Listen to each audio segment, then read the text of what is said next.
We have been told that the Prophet ﷺ was born on the 12th of Rabi'ul Awwal, and this is the commonly known date. Yet the fact of the matter is that our early historical textbooks mention a number of dates. And there is no unanimous agreed upon decision regarding the date of the Prophet ﷺ's birth. The Prophet ﷺ told us certain things that we know for sure. Of them, in the famous hadith of Sahih Muslim, that a man asked the Prophet ﷺ, why do you fast on Mondays? Why do you fast every Monday? He said, this was the day I was born on. And this was the day that revelation began to me. I.e. Iqra came down on Monday. So we know for a fact he was born on a Monday. Okay, that narrows down a day of the week. How about a year? Well, there are some narrations that mention the year as well. There's a beautiful narration in which Uthman ibn Affan asks one of the oldest Qurashis, and his name is Qubath ibn Ashyam, after the death of the Prophet ﷺ. He asks him, أَأَنْتَ أَكْبَرُ مِنْ رَسُولِ اللَّهِ صَلَّى اللَّهُ عَلَيْهِ وَسَلَّمْ? Are you akbar? Meaning, what does akbar here mean? Older. أَنْتَ akbar, because he's an old man. But of course akbar also means bigger or grander, right? So Qubayth smiles and he goes, the Prophet ﷺ is akbar minni, but I am older than him. Asannu minhu. He changed the question because the question the question is alluding to the fact, are you bigger than the Prophet ﷺ? So he said, no, the Prophet ﷺ is bigger than me, but I am older than him. And asannu minhu. And then he says, the Prophet ﷺ was born عام الفيل. Aha, we have a year now. He was born in the year of the elephant. And as for me, I remember my mother taking me outside of Mecca as a child, and I saw the dried up green dung that the elephants had left. What does this show? What does this show? That he remembers the elephant's dung, which is basically the same year, the year of the elephants, right? And the Prophet ﷺ was born that year. So he's a little bit older than the Prophet ﷺ, and the Prophet ﷺ is bigger than him. Al-Akbaru minhu. This hadith is narrated in Tirmidhi. So Qubayth therefore puts a date. Also we have somebody asked another Sahabi, Suwayd ibn Ghafla, about the Prophet ﷺ's birth, and he said, the Prophet ﷺ and I were both born the same year that we were born Aam al-Fil, the year of the elephant. So from both of these narrations, we can pretty much verify that the Prophet ﷺ was born in the year of the elephant. Even though there are some opinions he was born 10, 15, 20 years before after, but these are very minuscule minority. The bulk or the vast majority of early historians said he was born in the year of the elephant. We already said the Arabs did not have a calendar. We already said that they would have a calendar based upon events. The year of the drought, the year of the invasion, the year of the elephant. And then for the next 5, 10 years, they would say 2 years after the year of the elephant, 3 years before the year, until something else big happened. And then they began something else, right? So this was their calendar system until Umar ibn al-Khattab came and said, we need a calendar. This is a part of civilization to have your calendar, right? We need a calendar. And then he made the Islamic Hijri calendar, which we follow to this day. So pretty much we are confirmed now 2 things. The year of the elephant and a Monday. Okay, what is the year of the elephant? Difficult to date because we don't have any type of chronicles of the Abyssinians and what they did, but by and large, piecing together various factors that are beyond the scope of this, majority of historians say this corresponds to 570 of the Christian era. 570 of the Christian era. 570 CE, the Prophet ﷺ was born.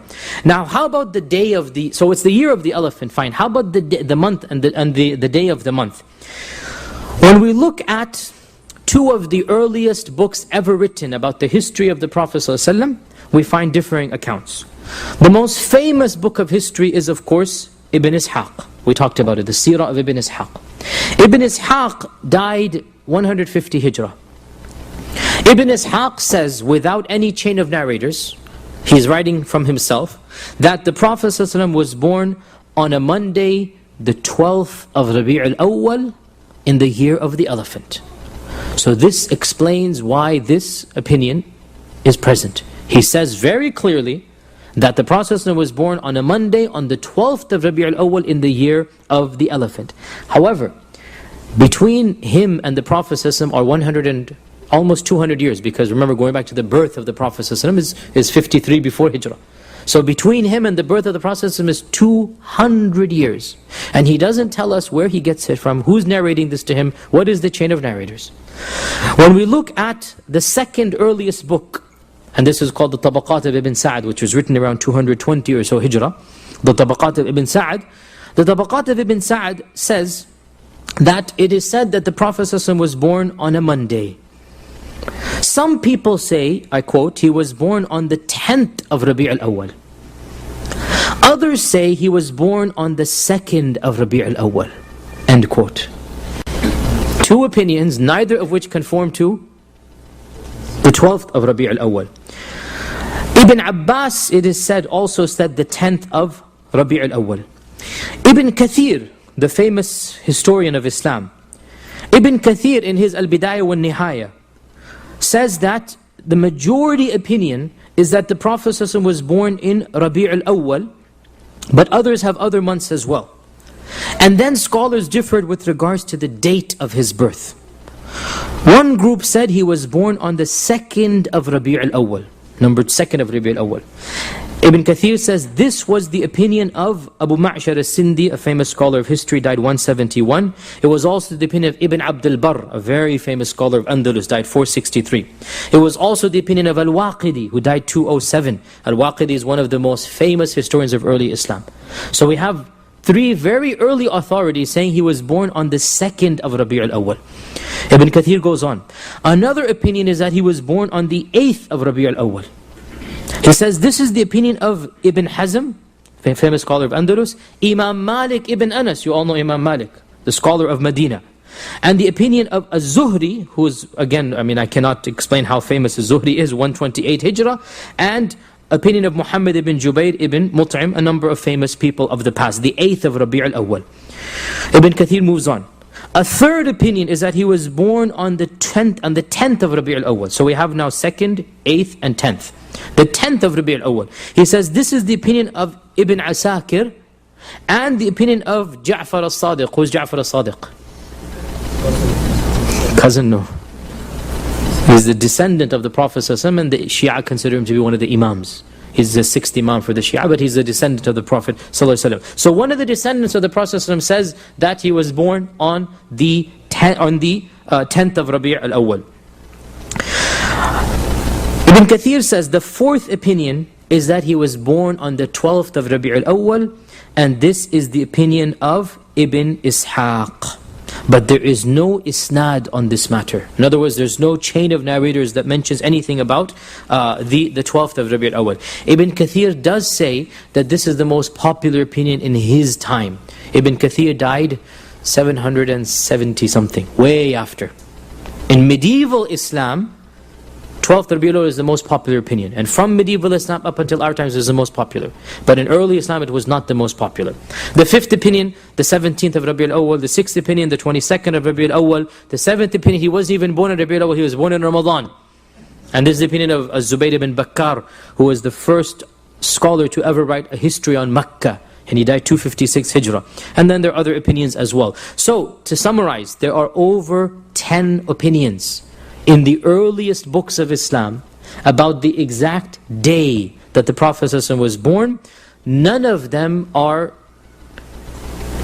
let's say, indisputable. None of them are clear-cut. None of them have solid evidence. All of them are the opinions of early authors and narrators.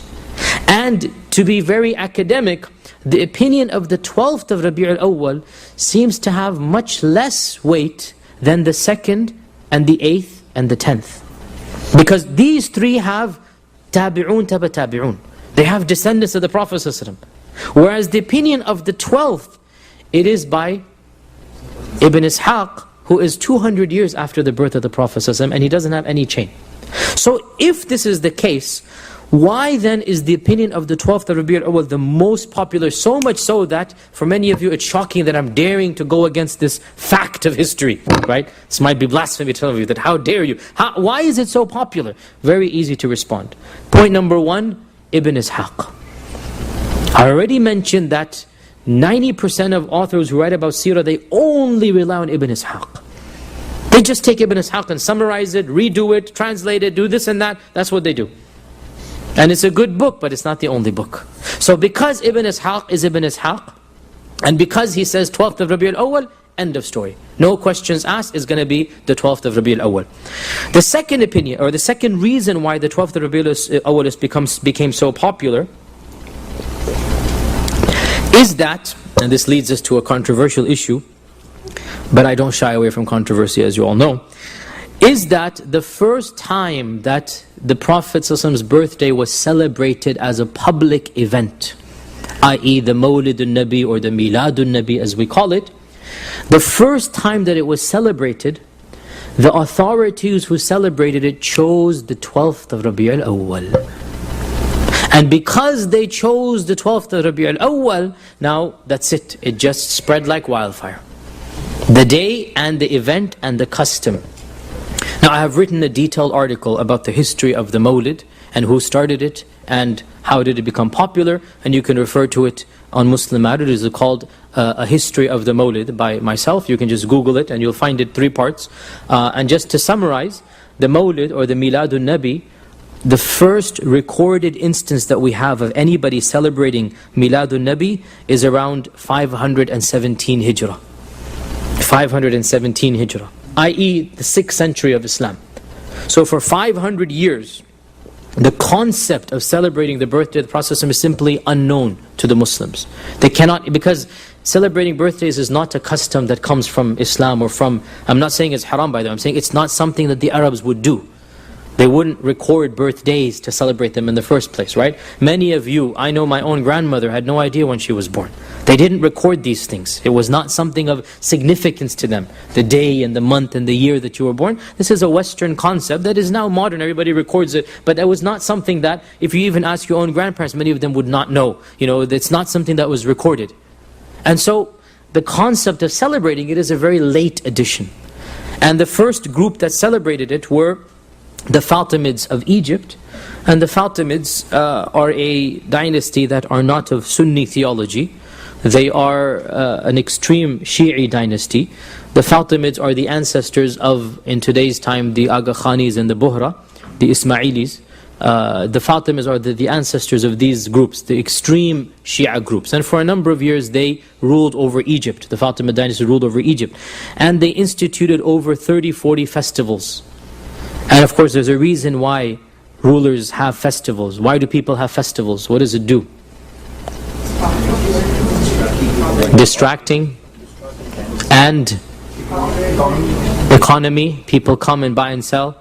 Popularity of whatever is called a nation state in our times, or in their times the ruling family, right? So there's a reason why the ruling class want to have public festivals. There's a philosophy behind it. And the Fatimids had over 30 or 40 public festivals throughout the year. Every few weeks there was a major event and festival.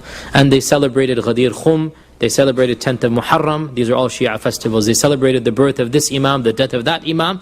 And of those celebrations, it is said, they celebrated the birthday of the Prophet Muhammad ﷺ. This is the first time in Islamic history that we come across the celebration of the birthday of the Prophet ﷺ. As I said, 517 Hijrah, 517. And the people who are doing it are these Fatimids. And as we said, there's clearly a motive for them to do it. When it was done in Fatimid Egypt, then 150 years later, some Sunni governors thought this was a good idea, and they imported this particular festival. And because it was done in Egypt on the 12th of the Rabi' al-Awwal, Egypt at that time was a Fatimid state, they imported it to Mosul, which is outside of Baghdad. It's a place in Iraq. The first Sunni governor, he was not a Khalifa, the first Sunni governor who celebrated the Mawlid, celebrated it around 670 or so Hijrah. So for 670 years this was unknown in the Muslim world, to celebrate the birthday of the Prophet ﷺ. And this celebration was done once again on the 12th, and it became a very luxurious festival. And various governors and rulers would then compete with each other who could have the bigger festival and the grander festival. Free meat and free bread and free gifts were given out, and people, so it became literally a national festival. And as I said, there are reasons why rulers want to do this, and so they began to compete with one another in order to attract the trade, the commerce. Just like now, why do governments want the Olympics to happen in their country? Right? Why do governments want the World Cup to come to their country? There's reasons. We need to be a little bit more reading in here. And so the governors wanted these festivals to become the biggest, so each one wants theirs to be bigger and bigger. And of course, it's the birthday of the Prophet, who's ever going to say anything about that? And so slowly but surely, from 660 AH, it began to spread in Sunni lands. Initially, some scholars opposed it. Some scholars, said, well, if you do it with these conditions, it's okay. After a while, under public pressure, just the floodgates opened, and it became a very, very common festival. And you all know my opinion on this, is that the way to celebrate the birthday of the Prophet, if you really wanted to celebrate it, is to fast on Mondays. Because that's what he would do. If you really want to celebrate his birthday, then you should fast every Monday. Because when he was asked, why do you fast on Monday? He said, because I was born on a Monday. So to take one day of the year and do events and whatnot, I'm not going to be harsh here, but let me just say, it's a really easy cop-out to show that you're loving the Prophet ﷺ, if you do something one day. Real love is to be dedicated throughout the year, right? Real love is to show that love every single day, and not just one day of the year by giving some money and going to a festival. Nonetheless, so because the first time that the Mawlid was celebrated was the 12th of Rabi'ul Awwal, what happened? It became the date associated in the minds of the people. Even though, and then we conclude here with this section, move on to the next one, even though academically speaking, it is actually a very weak date. And the 8th and the 10th and even the 2nd are more authentic historically, and they have evidences from the Sahaba and Tabi'un more than the 12th of Rabi'ul Awwal. Now, we also know that, and there are chains of narrators back to Sa'id ibn al-Musayyib, who died 95 Hijrah, so there's a gap. He didn't see the Prophet ﷺ. But he said that it has been narrated to me that the Prophet ﷺ was born at high noon.